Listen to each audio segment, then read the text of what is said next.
only know I'm a singer and a voice teacher. The people have spoken. Have to do it. Have to react to Dimash, Ogni Pietra, Ogni Pietra, Dimash, Ogni Pietra. Please, please, please, please, Dimash, Ogni Pietra, I beg you. And can't blame you. Let's watch it. It's the Arnau concert version.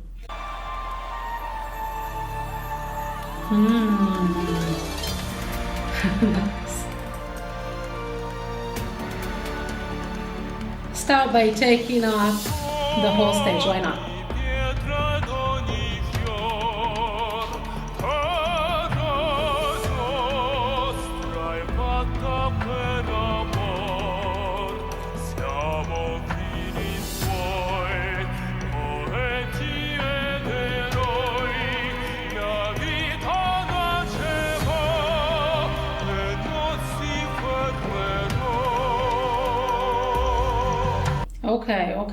Okay. So, he's obviously singing here full operatic, in his full operatic voice.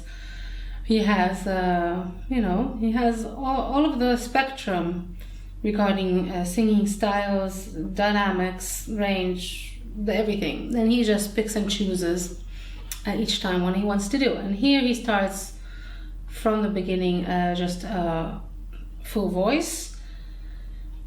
Most opera singers will have the same fullness and the same vibrato, same everything, also on the little notes. He doesn't have it. I don't know if that's on purpose or not. But still, doesn't make it less good. But I'm just pointing that out. At a certain point, he also adds more depth, and I think it's manufactured. Again, doesn't mean that it's not good. I'm just saying it's there. So he has a timbre to his voice, but he goes like, oh, like just basically adding the bottom part, so to speak.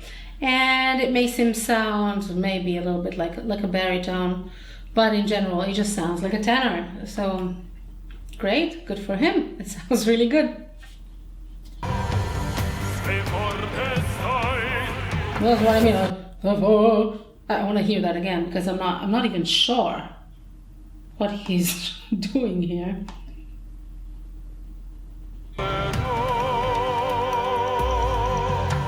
That sounds like a tenor. Now it sounds like a baritone.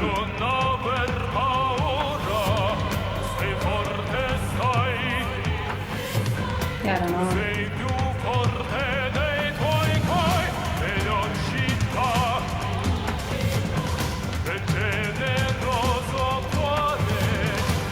Now it's pure tenor.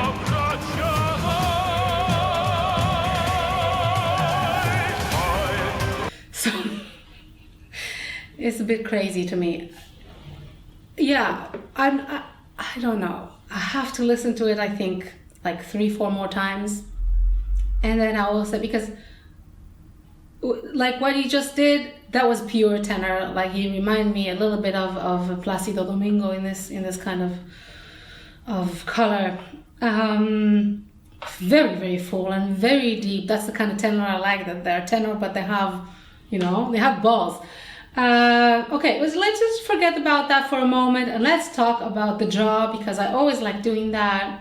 And if you still are not convinced that you should drop the jaw on every single note, just take a look at this, please, and just, please, just don't argue with that anymore. Just do that. This is like, I'm talking about that in my course Learn from the Best, and I talk about Dimash too, but from another aspect about the posture. I'm showing the posture, which is brilliant here as well, by the way. We'll talk about that in a second. But this mouth, he doesn't have to do that. He has the voice either way. But when you have so much space between the jaws in the back, you have access to your pharynx, and the more you do that, the more access you'll have. And this is like released drop. It's not an active like opening of the jaws. So this is very helpful for any singer, for opera singers. It's a must. And the more powerful you want to be, the more you need this. So yeah, in Learn from the Best, you can see other singers do the same thing. They're just all like one by one, they're all doing it. So at the point when you can just, you have to accept it. It has to be done.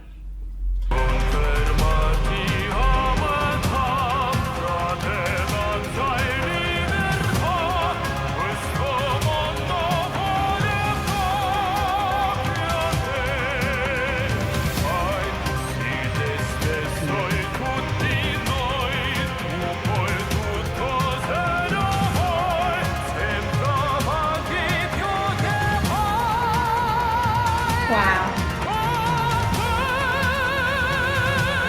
It's just, I know he's going to do something crazy in a second, but it's just, how is that possible that on every single note he has a different color? He switches from sounding like something and then sounding like something else. He has like completely different degree of brightness, completely different degree of depth, and it switches like almost 180. And they're all full operatic notes. This is like, yeah. And I'm just asking myself, is he deciding like on the spot what the next sound is gonna be like? Or is he just, okay, I'm just gonna wing it, see what's going on, yeah? See what my voice feels like doing now. And that's a whole new level of living the moment, if that's what's happening here. I doubt it though, because he's known to be, very serious, practicing, hardworking kind of person. Oh.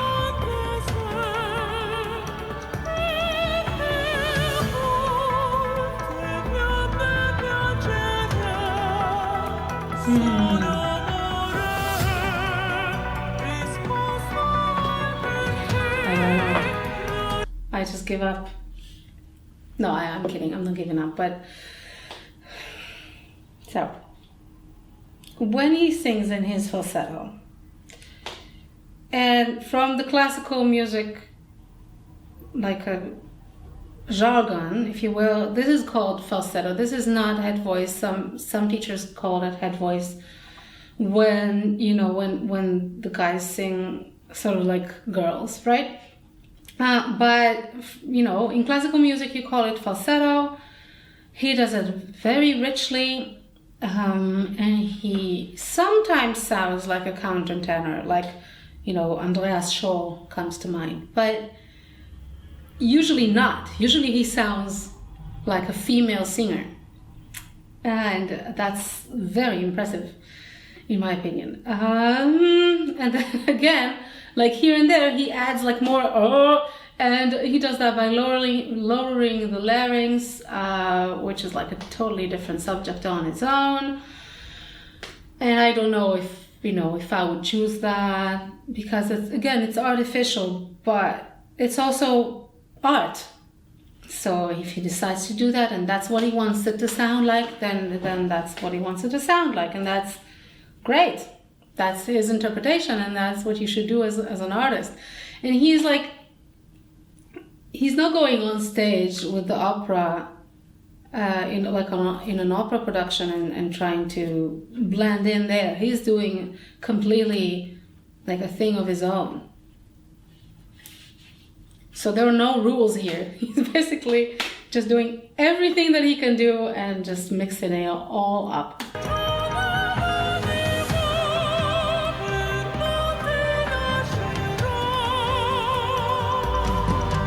Sounds like a bit like a countertenor.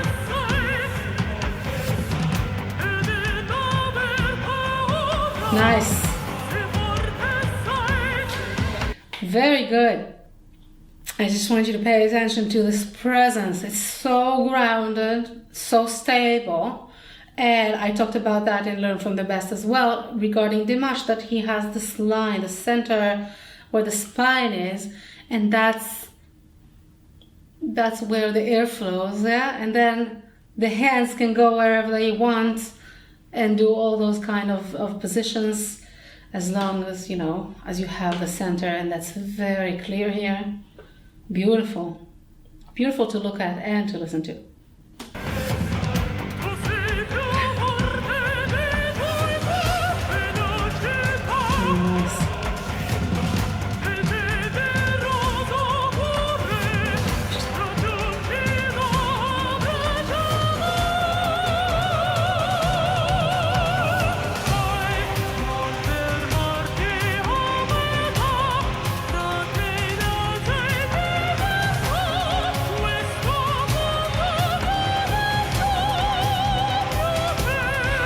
Yeah, so the reason I know that, I mean, except for hearing before that he was male, the reason I know that this is not like his, say, like his real center voice type is that on the higher notes, like the higher he goes, the less it tends to vibrate.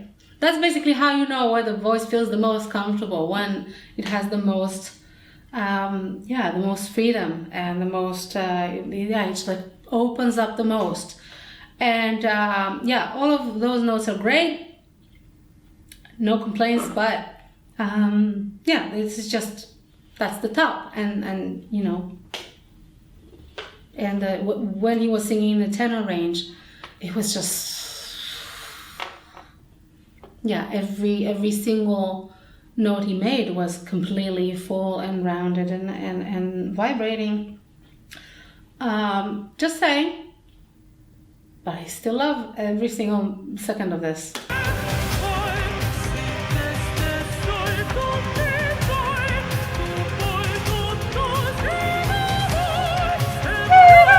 That's what I mean. Yeah, so it just goes flat on the top. That's fine.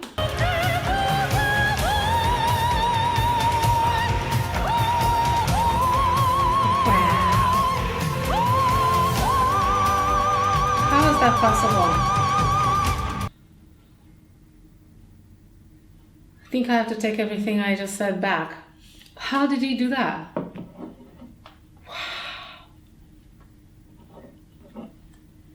I need to listen to that again. Sorry, just a second.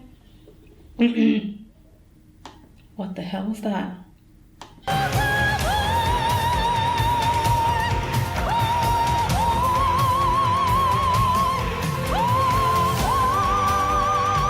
I don't know what that is.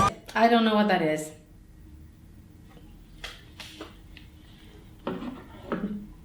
That does not follow the rules that I just said before, that when it's the top, then you have less vibrations. And those vibrations are also very natural.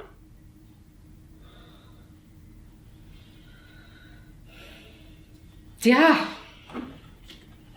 I have no idea. That's where my idea runs out.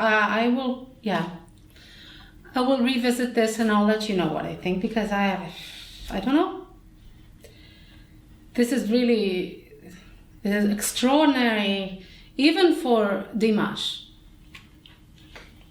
So I don't know.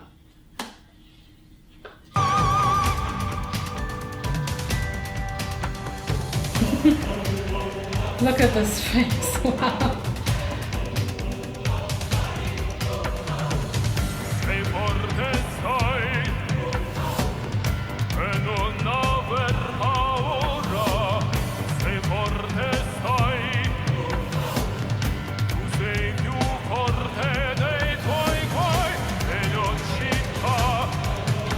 What I love about this, well, except for the fact that he just jumped from the top to the bottom with no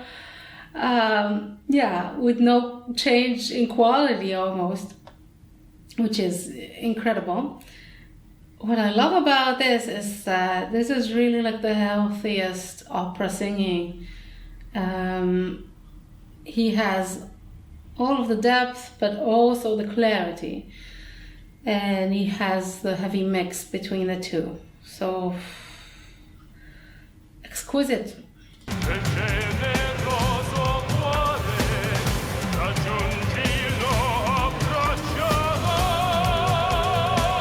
not sure, this is the second time that I see this already. There's like a split-second difference between what I hear and what I see.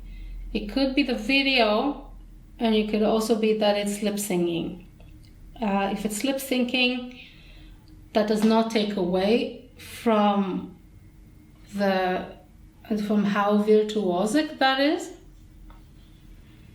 And I would not be surprised, because this is one of the most difficult pieces that I heard. One of them. And I actually have not heard anything like this, because even opera singers, they stick to their voice type, right? So it could be very wide ranged, and it could be very virtuosic, but it's not going to be anything like that, because that's not really in the style of the opera. Like a male opera singer will not just go as far as he can into his falsetto range and sing there and then go back. Yeah, that doesn't happen. So I don't really know what to make of this, just that I'm overwhelmed.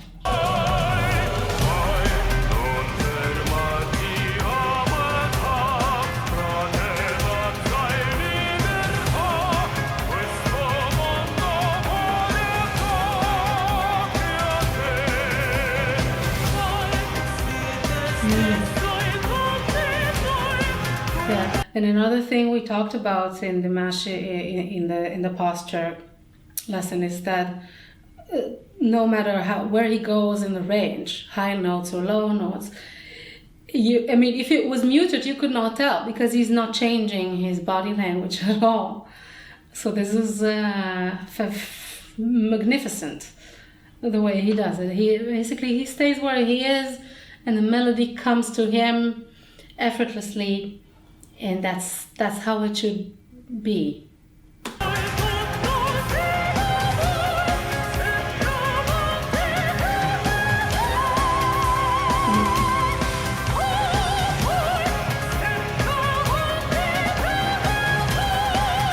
And I love the tongue, the little flip of the tongue. That's really nice when you have an L or like all the dental consonants, L, R, like the rolled R, N, D, T. You don't want to accompany that with closing the jaw. You just flip the tongue, and then it can stay out of the way and the air can still flow.